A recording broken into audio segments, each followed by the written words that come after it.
Hello everyone. 1 अप्रैल 2023 से हमारी economy के साथ साथ इनकम टैक्स में भी बहुत सारे चेंजेस हो गए हैं। आज के वीडियो में हमने लगभग सारे चेंजेस कवर करने की कोशिश की है, लेकिन फिर भी अगर कोई पॉइंट छूट गया हो तो हमें नीचे कमेंट बॉक्स में ज़रूर बताइएगा। साथ ही अगर किसी पर्टिकुलर टॉपिक पर आप डिटेल्ड वीडियो चाहते हैं तो वो भी नीचे कमेंट बॉक्स में ज़रूर बताइएगा। चलिए स्टार्ट करते हैं आज का वीडियो। सबसे पहला चेंज जो इनकम टैक्स में हुआ है वो ये कि न्यू टैक्स रिजीम को डिफ़ॉल्ट रिजीम बना दिया गया है। जब आप अपनी इनकम टैक्स रिटर्न फाइल करेंगे तो वहाँ आपको 2 रिजीम्स दिखाई पड़ेंगी, एक न्यू टैक्स रिजीम और एक old tax regime. New tax regime पर ही आपका इनकम टैक्स रिटर्न ओपन होगा। अगर आपको ओल्ड वाले में जाना है, ओल्ड वाली रहेगी वहाँ पर। अगर आपको ओल्ड रिजीम में जाना है तो आपको वहाँ चूज़ करना पड़ेगा। अपने इन्वेस्टमेंट्स के अकॉर्डिंग आपको डिसाइड करना होगा कि आपको ओल्ड टैक्स रिजीम में जाना है या फिर न्यू रिजीम में। न्यू रिजीम में हमें काफ़ी कम डिडक्शंस मिलते हैं। एक स्टैंडर्ड डिडक्शन अभी स्टार्ट किया गया है, जबकि ओल्ड रिजीम में आप जाते हैं तो आपको काफ़ी सारे डिडक्शन ऑप्शंस मिल जाते हैं, जिससे आपका इनकम टैक्स सेव होता है। तो न्यू टैक्स रिजीम को डिफ़ॉल्ट रिजीम बना दिया गया है। अगर आप सैलरीड पर्सन हैं तो आप कितनी भी बार ओल्ड से न्यू में स्विच कर सकते हैं। जैसे कि आप इस साल ओल्ड में हैं तो आप अगले साल न्यू को ऑप्ट कर सकते हैं और फिर तीसरे साल आप फिर से ओल्ड रिजीम में जा सकते हैं। तो सैलरीड पर्सन्स के लिए यहाँ पर कोई भी लिमिटेशन नहीं है। जितनी बार चाहें उतनी बार आप ओल्ड से न्यू के अंदर और न्यू से ओल्ड के अंदर स्विच कर सकते हैं। लेकिन अगर आप बिजनेसमैन हैं या आपकी प्रोफेशनल इनकम है या फिर आपकी कंसल्टेंसी इनकम है, फ्रीलांसर हैं आप, साथ में सैलरी भी है और बिजनेस इनकम भी है, या फिर आप टोटली बिजनेस पर्सन हैं, तो इस तरह के लोगों के लिए यहाँ पर थोड़ी सी लिमिटेशंस हैं। अगर आपने एक बार न्यू स्कीम में ऑप्ट कर लिया तो पूरे लाइफ टाइम में आपको सिर्फ एक ही बार मौका मिलता है कि आप न्यू स्कीम से ऑप्ट आउट करके ओल्ड स्कीम में आ सकें। तो बिजनेस इनकम वालों को यहाँ पर ध्यान रखना है कि उनके पास ज़्यादा चॉइसेस नहीं हैं, लेकिन सैलरीड पर्सन्स यहाँ पर कितनी भी बार स्विच कर सकते हैं। इसके बाद दूसरा चेंज आने वाला है 1 अप्रैल से, वो है स्टैंडर्ड डिडक्शन में। ओल्ड रिजीम में हमें स्टैंडर्ड डिडक्शन मिलता था अपनी सैलरी से, अभी भी मिलता है, अपनी सैलरी से और पेंशन से 50,000 रुपीज़ का स्टैंडर्ड डिडक्शन मिलता है, जो कि न्यू रिजीम में नहीं था। तो इसे स्टार्ट कर दिया गया है न्यू रिजीम में भी।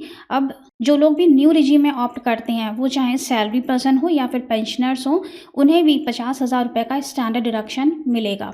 इसके साथ साथ न्यू रिजीम में सेक्शन 80 CCD 2 में भी डिडक्शन को स्टार्ट कर दिया गया है। इस सेक्शन के अंदर अगर एम्प्लॉयर NPS में कंट्रीब्यूशन करता है तो उसका डिडक्शन आप न्यू रिजीम में अब ले पाएंगे। तीसरा चेंज हुआ है टैक्स रिबेट में, सेक्शन 87A। अभी तक चाहे आप ओल्ड रिजीम लें चाहे आप न्यू रिजीम में जाएं तो आपको सेक्शन 87A में टैक्स रिबेट 5 लाख रुपए तक की इनकम पर ही मिलता था और इसका अमाउंट था 12,500। अकॉर्डिंगली आपका इनकम टैक्स निल हो जाता था, आपको कोई भी टैक्स नहीं देना पड़ता था। तो इस 5 लाख की लिमिट को बढ़ाकर अब 7 लाख कर दिया गया है न्यू रिजीम के अंदर। ओल्ड रिजीम में वही लिमिट है, 5 लाख रुपए तक का ही आपको यहाँ पे रिबेट मिलेगा। लेकिन अगर आप न्यू रिजीम में जाते हैं तो यहाँ पर आपको 7 लाख रुपए तक की इनकम पर 25,000 रुपये का टैक्स रिबेट मिल जाएगा सेक्शन 87A का। तो जिन लोगों की भी 7 लाख रुपए तक की इनकम है उन लोगों को अब टैक्स नहीं देना होगा। फोर्थ चेंज हुआ है यहाँ पर, लाइफ इंश्योरेंस की जो भी मैच्योरिटी प्रोसीड्स होती हैं वो टैक्सेबल होंगी अगर आपका एनुअल प्रीमियम 5 लाख रुपए से ज़्यादा का है। जिन भी पॉलिसीज़ का एनुअल प्रीमियम 5 लाख रुपए से कम का है उन पर ये एप्लीकेबल नहीं है, वो टैक्सेबल नहीं होंगे। सिर्फ जिनका premium more than 5 lakh rupees है वो मैच्योरिटी प्रोसीड्स LIC की टैक्सेबल हो जाएंगी, लेकिन ये रूल यूलिप के ऊपर एप्लीकेबल नहीं है। पांचवा पॉइंट है यहाँ पर कि एक नया सेक्शन इंट्रोड्यूस किया गया है, सेक्शन 115 BBJ ऑनलाइन गेमिंग से रिलेटेड है और ऑनलाइन गेमिंग पर अब 30% का टैक्स लगेगा। नेक्स्ट पॉइंट है हमारा डेट म्यूचुअल फंड्स का। डेट म्यूचुअल फंड्स के रिडेम्पशन पर जो भी लॉन्ग टर्म कैपिटल गेन होता था उसे अब ख़त्म कर दिया गया है। इसमें इंडेक्सेशन का बेनिफिट भी नहीं मिलेगा और as per your slab rate उस पर टैक्स लगेगा। मतलब कि अगर आपका टैक्स स्लैब 20% का है तो उस पर 20% टैक्स लगेगा और अगर आप 30% के ब्रैकेट में आते हैं तो उस पर 30% का टैक्स लगेगा। तो जो भी डेट म्यूचुअल फंड्स होते हैं वो as per your tax slab rate taxable होंगे और उन पर आपको इंडेक्सेशन का बेनिफिट नहीं मिलेगा, साथ ही वो एज अ लॉन्ग टर्म भी ट्रीट नहीं किए जाएंगे। इसके बाद जो 7th चेंज हुआ है वो है कन्वर्जन ऑफ गोल्ड। अगर आपके पास फिजिकल फॉर्म में गोल्ड रखा हुआ है और आप उसे इलेक्ट्रॉनिक गोल्ड में चेंज करवाते हैं तो वो पूरी तरह से टैक्स फ्री होगा, उस पर कोई भी टैक्स नहीं लगेगा। इसके बाद 8th चेंज है resident but not ordinary residents के लिए RNOR जिन्हें कहा जाता है। अगर RNOR कोई भी गिफ्ट रिसीव करते हैं जिसकी वैल्यू 50,000 रुपये से ज़्यादा की है तो वो टैक्सेबल होगा। इसके बाद बात करते हैं सेक्शन 54 और सेक्शन 54F के बारे में, जो कि बहुत इंपॉर्टेंट सेक्शंस हैं। जो लोग भी कैपिटल गेन का एग्जेम्पशन क्लेम करना चाहते हैं वो इन सेक्शंस के बारे में अच्छी तरह से जानते होंगे। सबसे पहले सेक्शन 54 को समझते हैं। जब हम कोई भी residential house property sell out करके उसके कैपिटल गेन के अमाउंट से कोई भी दूसरी रेजिडेंशियल हाउस प्रॉपर्टी खरीदते हैं तो हमें सेक्शन 54 में एग्जेम्पशन मिल जाता है।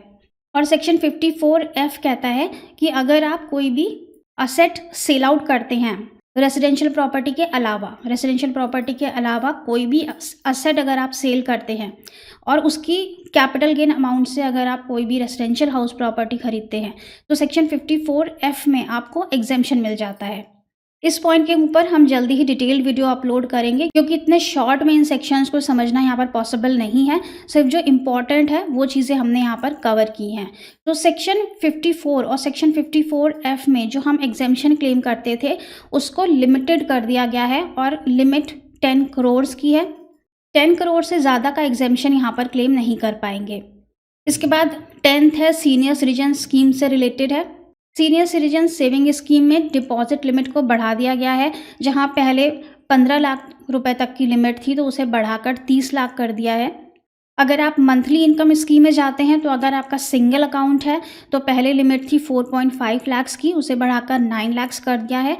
और अगर आपका जॉइंट अकाउंट है तो पहले लिमिट थी 7.5 लाख की, उसे बढ़ाकर 15 लाख कर दिया है। इस स्कीम के अंदर सीनियर सिटीजन्स को काफ़ी अच्छा खासा इंटरेस्ट रेट मिल जाता है और पहले यहाँ पर डिपॉजिट सिर्फ 15 लाख रुपए तक का ही था, उससे ज़्यादा इस स्कीम में डिपॉजिट नहीं कर सकते थे। अब आप आराम से यहाँ पर 30 लाख तक का पैसा डिपॉजिट कर सकते हैं और ज़्यादा इंटरेस्ट रेट का बेनिफिट यहाँ पर ले सकते हैं। इसके बाद 11th पॉइंट है हमारा इन्वेस्टमेंट इन मार्केट लिंक्ड डिबेंचर्स। जो भी मार्केट लिंक्ड डिबेंचर्स हैं वो अब शॉर्ट टर्म कैपिटल एसेट की तरह ही ट्रीट किए जाएंगे और उन पर टैक्स भी as per your slab rate ही लगेगा, जैसे कि शॉर्ट टर्म कैपिटल गेन पर लगता है। आपकी टोटल इनकम में उसे इंक्लूड करके as per your slab rate उस पर टैक्स लगेगा। 12th पॉइंट है change in income tax slab.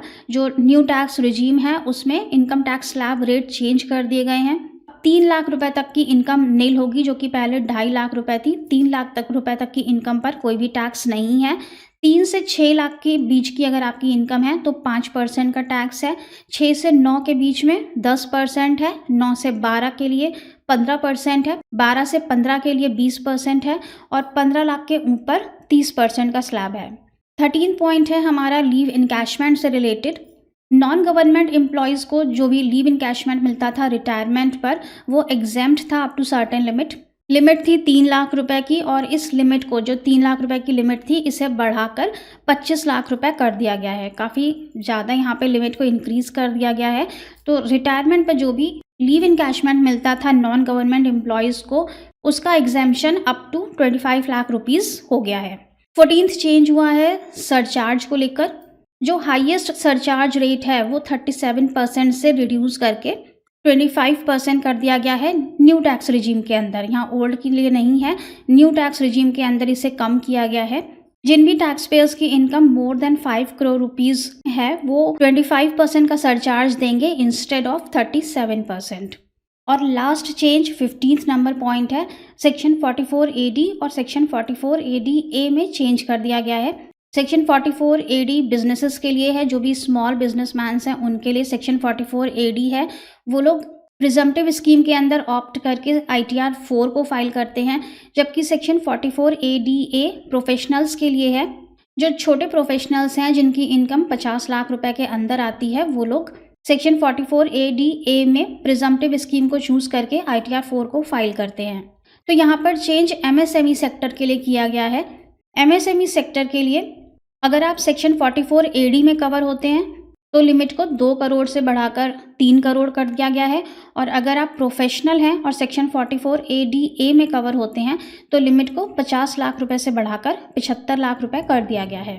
अगर आपका बिजनेस है और आपकी इनकम 3 करोड़ रुपए के अंदर आती है तो आप ITR 4 को चूज़ करके 44 AD में प्रिजम्पटिव स्कीम ऑप्ट कर सकते हैं।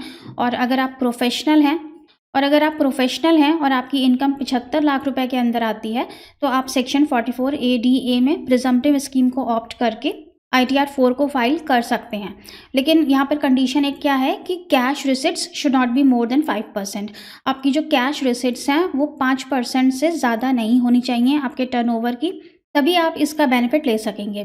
तो ये हमारे 15 इंपॉर्टेंट चेंजेस थे जो 1 अप्रैल से एप्लीकेबल हो चुके हैं। आई होप कि वीडियो आपके लिए काफ़ी यूज़फुल रहा होगा। Thank you so much for watching this video. कोई पॉइंट यहाँ पर मिस हो गया हो तो हमें ज़रूर बताइएगा। साथ ही अगर किसी पॉइंट पर आप डिटेल वीडियो चाहते हैं तो वो भी हमें ज़रूर बताइएगा नीचे कमेंट बॉक्स में। तो मिलते हैं नेक्स्ट वीडियो में। Stay safe and healthy. Bye bye.